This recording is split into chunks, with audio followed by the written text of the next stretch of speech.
कैसे एक महिला नागा साधु से एक रहस्यमयी व्यक्ति ने छल से माया जाल बुनकर संभोग किया, और कैसे उस महिला नागा साधु की पूरी तपस्या नष्ट हो गई, और उस महिला नागा साधु ने किस प्रकार से अपने पवित्रता को प्राप्त करने के लिए क्या क्या कष्ट उठाए। तो आइए दोस्तों, वीडियो को शुरू करते हैं। कृपया आप अंत तक बने रहिएगा। तो मित्रों, बहुत समय पहले की बात है। एक बहुत ही भयानक घना जंगल था। रात की चांदनी के बावजूद अंधकार ऐसा था कि हाथ को हाथ नहीं सूझता। हवा में अजीब सी सनसनाहट थी, जैसे कोई छुप कर देख रहा हो। जंगल के बीचों बीच एक गुफा के अंदर एक महिला नागा साधु ध्यानमग्न बैठी थी। उसकी आंखें बंद थीं, परंतु उसका मन पूरी तरह जागृत था। उसका नाम तिर्गा था। वह वर्षों से घोर तपस्या कर रही थी, लेकिन उसे नहीं पता था कि इस रात कुछ ऐसा होने वाला था जो उसकी साधना को पूरी तरह हिलाकर रख देगा। जंगल की गहराइयों से किसी के पैरों की आहट सुनाई दी। यह आहट धीमी थी, लेकिन अनुभव से भरी हुई थी, जैसे कोई शिकारी अपने शिकार की तरफ बढ़ रहा हो। तिर्गा की साधना अटल थी, लेकिन यह आहट उसे विचलित कर रही थी। फिर एक छाया उसके चारों ओर घूमने लगी। यह छाया साधारण नहीं थी। उसकी आंखों में अजीब सी चमक थी। साध्वी तिर्गा, तुम्हारी साधना प्रशंसनीय है, लेकिन हर सिद्ध के लिए परीक्षा देनी होती है। क्या तुम इसके लिए तैयार हो? उस रहस्यमयी व्यक्ति ने कहा। तिर्गा ने अपनी आंखें खोलीं और ध्यान से उस व्यक्ति की ओर देखा। कौन हो तुम, और तुम्हारे शब्दों का क्या अर्थ है? उसने गहरी आवाज में पूछा। वह व्यक्ति मुस्कुराया, लेकिन उसकी मुस्कान में कोई रहस्य छिपा था। उसने धीरे से कहा, मैं तुम्हारे मार्ग का प्रहरी हूं, लेकिन क्या तुम्हें यकीन है कि तुमने जो साधना की है वह तुम्हें सिद्ध तक पहुंचाएगी? क्या तुम पूरी तरह पवित्र हो? तिर्गा इस प्रश्न से विचलित नहीं हुई।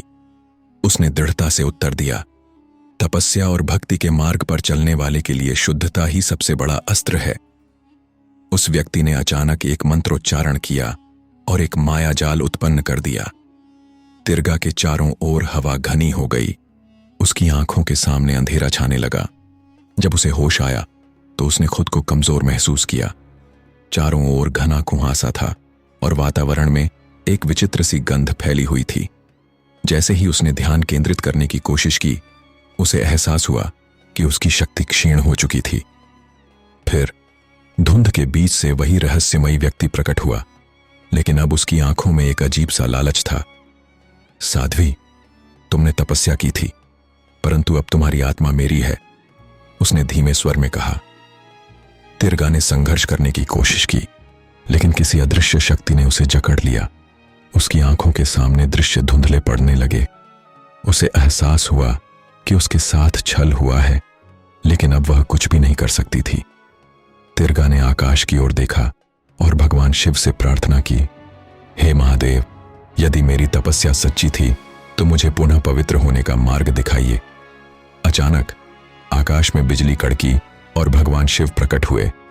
उन्होंने गंभीर स्वर में कहा, वत्स, तुम्हारे साथ अन्याय हुआ है, लेकिन सच्चे साधक के लिए यह एक परीक्षा है।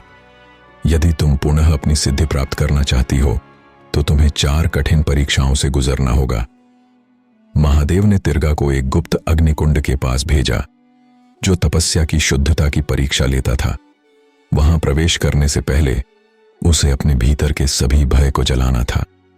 अचानक अग्नि से निकली आत्माएं तिर्गा के सामने आ गईं, जो उसके बीते जीवन के सारे पापों को दिखाने लगीं। लेकिन तिर्गा ने अपनी साधना से इन्हें स्वीकार किया और निडरता से अग्नि में प्रवेश किया। जैसे ही उसने साहस दिखाया, अग्नि शांत हो गई और एक पवित्र प्रकाश उसके शरीर को आच्छादित कर गया। तिर्गा को दूसरी परीक्षा में एक रहस्यमयी मायालोक में भेजा गया, जहां हर चीज वास्तविक लग रही थी, लेकिन केवल छलावा थी। वहां उसे बीते और भविष्य के कई आकर्षण दिखाए गए, धन, मोह, प्रेम और जीवन के सुख। परंतु उसे यह पहचानना था कि असली क्या है और भ्रम क्या है। जैसे ही उसने अपनी अंतरात्मा को जागृत किया और उन आकर्षणों को ठुकराया, माया लोक भस्म हो गया और तिर्गा सफल रही। तीसरी परीक्षा में तिर्गा को काल भैरव के क्षेत्र में भेजा गया, जहां उसे एक संकरी घाटी पार करनी थी। यह घाटी मृत्यु का प्रतीक थी और यहां विचलित होने वाला जीवित नहीं रह सकता था। जैसे ही उसने घाटी में प्रवेश किया, वहां से भयंकर शोर, मृत आत्माओं की चीखें और भयावह दृश्य प्रकट होने लगे।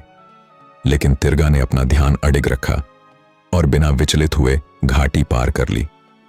जब तिर्गा चौथी परीक्षा के लिए तैयार हो रही थी, तभी अचानक वही रहस्यमयी व्यक्ति पुनः प्रकट हुआ। लेकिन इस बार उसके साथ अनेकों राक्षसी शक्तियां भी थीं। उसने तिर्गा को रोकने के लिए एक गहरे जादू का प्रयोग किया, जिससे तिर्गा के चारों ओर अंधकार फैल गया। इस कठिन परिस्थिति में तिर्गा ने महादेव का ध्यान किया और एक दिव्य अस्त्र प्राप्त किया। उसने अपने आत्मबल और शक्ति से उस मायावी को पराजित किया और उसकी छल युक्त शक्तियों को नष्ट कर दिया। तब जाकर वह चौथी परीक्षा देने के लिए स्वतंत्र हुई। जिस व्यक्ति ने तिर्गा के साथ छल किया था, उसकी सजा भी उतनी ही भयानक थी। उसकी आत्मा को शापित कर दिया गया और वह अनंत काल तक भटकने के लिए मजबूर हो गया। उसका शरीर जलकर राख हो गया, लेकिन उसकी चेतना सदियों तक पीड़ा में तड़पती रही। अब तिर्गा पहले से अधिक शक्तिशाली और तेजस्वी बन चुकी थी। उसने पुनः अपनी तपस्या शुरू की और संसार के मोह माया से मुक्त होकर आत्मज्ञान की ओर बढ़ी। अगर आप भी महादेव जी के भक्त हैं, तो कमेंट बॉक्स में हर हर महादेव जरूर लिखें। और वीडियो अगर पसंद आई हो तो लाइक, सब्सक्राइब और शेयर जरूर करें